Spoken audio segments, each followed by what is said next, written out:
Hey folks, Curtis Stone here, and today we are carrying on our video series where we look at every state and province in North America and we analyze the good, the bad, and the ugly for homestead properties and give you a bunch of considerations when you're looking. So, there's some places in the United States and Canada that I just suggest people generally don't move to. And I honestly, just right out of the gate, Saskatchewan would be one of those places that I wouldn't recommend moving to.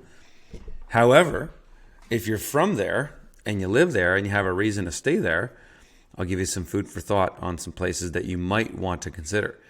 But right out of the gate, Saskatchewan's cold and windy. If I were to characterize it in two ways, that's what I would say. Cold and windy. So it's tough. It's a pretty tough place to exist. Having said that, there are little bits. There's places that are gems everywhere. But by and large, you're looking at a fairly cold place. Zone 3, there might be some microclimates in Saskatchewan that are a zone 4, but I think most of it is zone 3 and lower. So it's fairly cold in general. The good thing is, though, is it's wide open in that there's very few people here.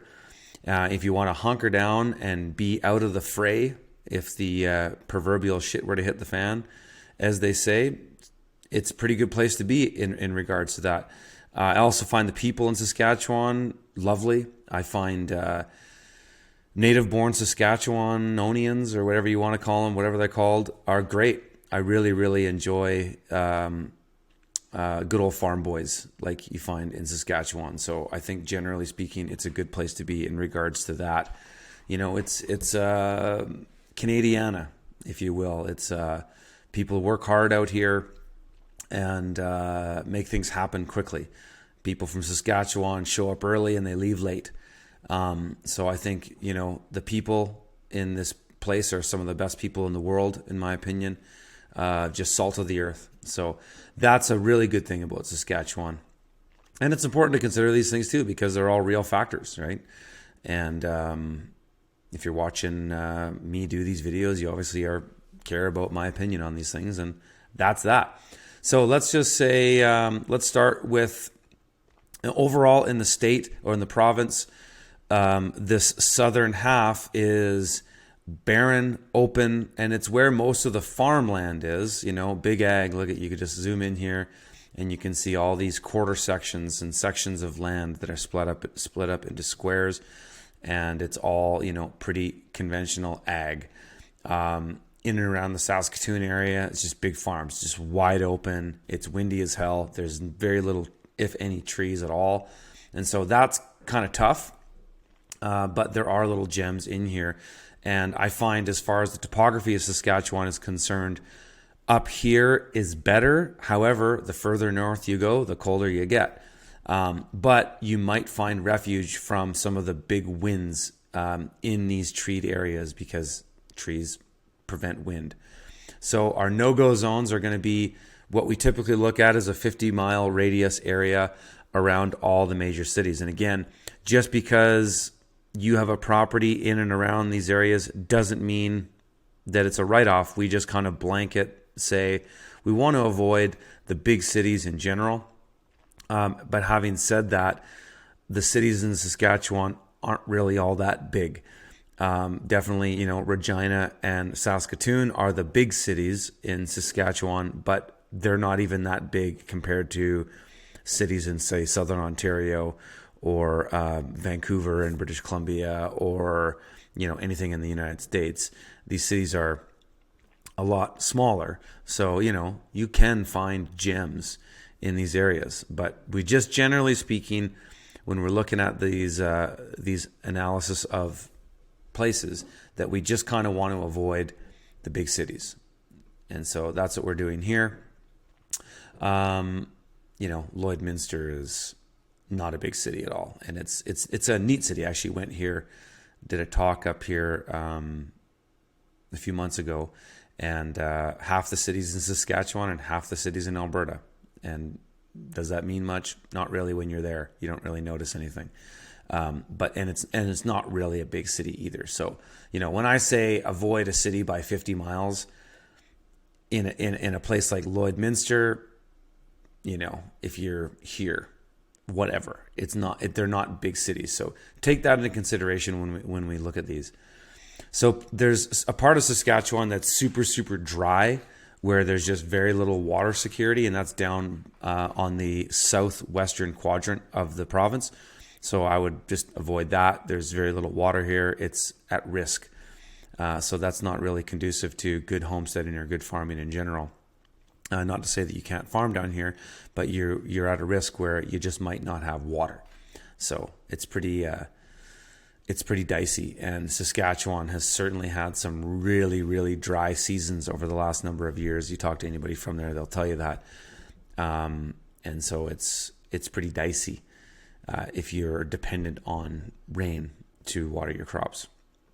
Good locations, and we're going to look at a few different properties here, and we have some outlined properties in these locations. But going a little bit further north, we get away from all the big ag. Now we're starting to get a little bit more natural areas here. We've got this river coming through. We're backed up to some forests. So here is a couple good properties that might look good candidates as far as Saskatchewan is concerned. So in here, we've got, what do we got here? Is this 65? No. Is that our 50 acre? Yeah. Okay. So we got a 50 acre spread here. Lots of trees, private access in, turnaround driveway. You got some field here that, could be that whoever owns this property just leases this section out to somebody else. That's very typical in Saskatchewan. People just, do a crop share type model. I sat next to a lady on a flight back from Saskatchewan who kind of said that that's what she's done for years and has done quite well with it. She owns thousands of acres around the province, and she just rents it all out to a farmer, and she provides the irrigation infrastructure and whatnot, but he just does all the work and she gets a piece of the action. So that's very typical in Saskatchewan. Whether you want to live right next to a conventional farm is up to you. I wouldn't suggest, but this doesn't necessarily mean it's conventional. It could be organic. There is organic farms in Saskatchewan. Not that many, but they do exist. But when you're in here, you got this massive buffer of trees, and this homestead has got a great layout, besides some of the junky cars and stuff here. We just picked these randomly, and so whether the property line is exact or not, we're not totally sure. And we don't know whose property this is. This property isn't for sale, but we just pick them randomly and go, okay, this looks like a cool candidate. So nice thing about this property is it's got a nice offset from the road. Nobody can really see the property from the road, which is great. Lots of privacy. So you come in, looks like a fairly well-maintained driveway. We've got turnaround access here, and we've got all of our buildings and infrastructure in that part, which is great. This is a point for zones of use and access. So as far as zones of use are concerned, if you want to add infrastructure on here, you could very easily do it along this driveway, which is good because then you get easy access to it. So thinking, what's not here? Well, we don't have a greenhouse. We've got a bunch of outbuildings and a house and all that. You might just want to add a greenhouse, or maybe you want to add some market gardening blocks or places for a bit more intensive agriculture, and you could put them right along that driveway. And the fact that this kind of weaves in here is good. It covers a bit more surface area, and it gives you access. So it looks like they put some intentional evergreens in here, probably for working on a windbreak. But the nice thing about this property here is it's very broken up from the wind, but you're definitely going to have very cold and long winters. So that's another thing to consider. So you got another 50 acre spread here, which has also got a nice long driveway offset from the road, which is always good. Coming in, not a ton of infrastructure here. We've got the house and some outbuildings. The satellite data in places like Saskatchewan is pretty bad. It doesn't get updated as much as some of the more populated provinces or states. So, that's why this looks kind of weird. But, you can come in, we've got sort of a turnaround in here, but we've got all this infrastructure tucked in and around these trees, which is nice because you need those breaks from the Saskatchewan wind. It's just brutal. And so that's going to give you a bit of a microclimate effect. You got some field, one big field, that you could use in a variety of different ways. But the thing that I'm looking at the most here is we've got good access. We've got good privacy off the road. We've got turnaround access. We've got good zones of use. We've got lots of vegetation and wildlife, which is nice. And I don't see a pond or anything in here, but no, those are trees. You could definitely build one. You could definitely build a pond in here. So that's a nice little property. And then we've got another 65 acre spread up in another one of these areas. So we're backing onto a lake, and we've got total privacy. We're in the forest. This is as rural can get in Canada. This is really away from all the farming, which is nice. But the trade-off there is that the further north you go in Saskatchewan, the colder you get. So it's kind of how it is. But you've got access to a couple small towns here, on this lake. And, you're probably going to experience some bugs in the spring and early summer. But it kind of is what it is. That's kind of the place that you are.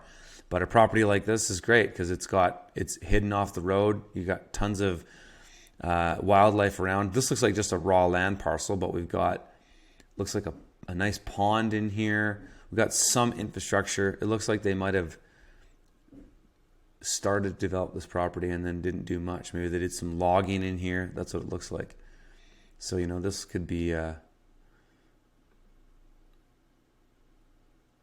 couple ponds that went in a while ago.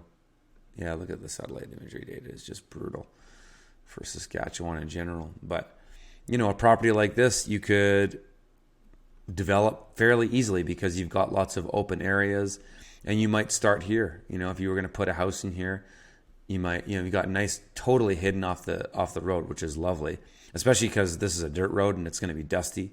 So having trees off that road is huge, because then all the dust from the traffic going by, not that there's a lot, but there is going to be some, that dust isn't blowing into your house and your homestead and just making everything dirty all the time. So this is great. Nice tree access in, lots of space to turn around. This is good zones of use. You could add any infrastructure in and around this area, and might be a good place to start where you got ponds. You could get some of these areas in here into gardens. All you really need is 5 acres to do most of your homesteading on, and you pretty much have it right here. You pretty much got most of it right there. You could cut a little bit into the trees, and you've got more open area here. So, as far as a place to start with, it's a great spot. And that's the kind of areas that we've picked here for Saskatchewan. Again, it's a trade-off. If you want to be down in the open areas in Saskatchewan, then you're subject to more extreme wind and extreme weather. Whereas if you're in the trees, you're a bit more protected from it. But the further north you go in the province, again, the colder it gets. So another spot down here, or this area, we looked at these places, but just, this area in general, you've got something natural that you're close to. Here too, backed up against these trees, you might find a lot of good spots in here, backed up against this forest. That's what I would prefer than being just right out in the open areas, but again, here, this is a sort of another semi-riparian area. Again, there's very few trees in Saskatchewan, but if I were to look around here, that's where I would want to be, is close to some of these bodies of water, close to some of these areas of trees. That's what you want to consider. And definitely the high ground is best. In general, be on the high ground, in the trees. People always say, yeah, but the trees, the forests are burning down. Well, they're not always burning down, and you can put some pretty good fire mitigation aspects into your property. I've done it on mine. Fire breaks, thinning out the brush. There's a lot of things you can do to make your forest more resilient against fire. Fire's not really a big issue here in Saskatchewan like it is in British Columbia, but that's what I would say about Saskatchewan. It's cold and windy, and so you really want to think about where you get away from that, because it can be pretty miserable when you've got 60 kilometer, 100 kilometer winds blowing at you. It's like you can't get anything done. You can't do anything. It's really, really difficult. So again, and another thing to consider when you're living in places like this is you want to have more infrastructure. If you're going to be in a place like Saskatchewan, Manitoba, many parts of Alberta, you want to have at least one big shop, one big outbuilding that if you're on a building project and you're doing something outside and the wind becomes too unmanageable, then you can take it inside and work in a sheltered area. So you want to kind of look for those outbuildings when you're buying property in Saskatchewan. If you don't have a lot of outbuildings, it's going to be hard to get things done because you have no shelter when it gets windy, and it's windy often. So take that into consideration. If you guys like this video, smash the like, leave a comment down below. What do you think? Where do you want me to go next? And check out the link in the video here. I've got a video where I can show you some of the basics on how to use Google Earth and show you 3 ways, 3 techniques you can use to avoid finding a disaster property. And if you learn to use Google Earth and you can learn to recognize patterns like this, then you can sample a large amount of properties. And the best way to find the best property is to sample a lot and then rule out all the failures and rule out all the risky properties, threats and such like that first, so that when you go to view the property physically, you're really picking between maybe 1, 2, or 3. But using tools like Google Earth can save you a ton of time in that search. So I wish you guys the best of luck, and we'll see you in the next one.